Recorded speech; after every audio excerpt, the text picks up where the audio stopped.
আসতেছে সেখানে যাওয়া লাগবে এই উপলক্ষে আমিও দোয়া করি যে বেশি দিয়ে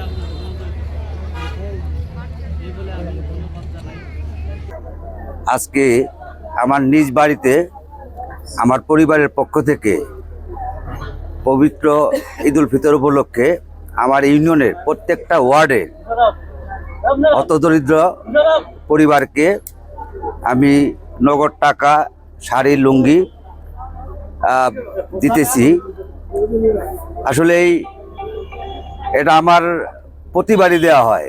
আমি চেয়ারম্যান হওয়ার আগেও আমি এই এলাকায় প্রত্যেকটা গরিব দুঃখী মানুষে দিয়েছি এবং ভবিষ্যতেও আমি এটা অব্যাহত রাখবো।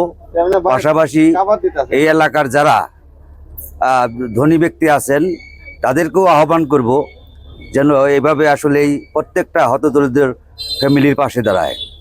আমরা চাই সবাই উৎসবমুখর পরিবেশে ঈদ উদযাপন করুক।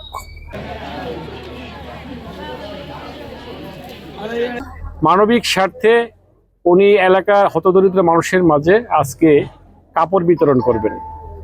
সম্মানিত চেয়ারম্যান সাহেবকে আমি ধন্যবাদ জ্ঞাপন করছি আমার ইউনিয়নে এই হতদরিদ্র মানুষের মাঝে এই কাপড় বিতরণ করার জন্য। আমি আশা রাখবো আল্লাহ পাক যেন আরও তাকে তৌফিক দান করেন, উনি যেন আরও বেশি বেশি এই হতদরিদ্র মানুষকে উনি আরও বেশি দান করতে পারেন। আমি তার নেক হায়াত কামনা করছি এবং তার ভবিষ্যৎ উন্নতি কামনা করছি।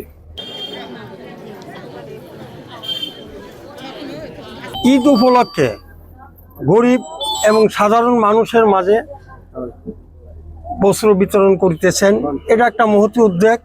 আমরা চাচ্ছি এলাকার উন্নয়নমূলক কাজ থেকে শুরু করে এই এলাকায় যত গরিব দুঃখী আছে আমরা সবাই তাদের পাশে দাঁড়াতে চাই।